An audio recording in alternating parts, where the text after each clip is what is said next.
tayo. 3, 2, 1, action, go.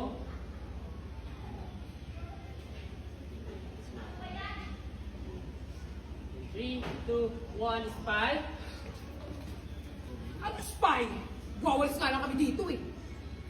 Oo nga, nanguwalis lang kami dito, di ako spy.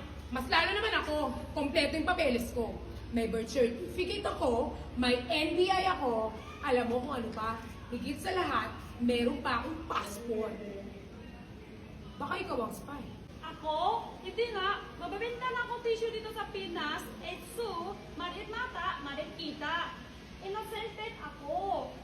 Weh, hindi nga. Sino nga advisory natin ng grade 9? Si Teacher Luminin. Aha! Sabi ko na nga ba, ini-etchus mo lang ako eh. Si Miss Castro kaya ang teacher natin ng grade 9. Ay, oo nga, ba't ba tayo nag-aaway? Basta, Hindi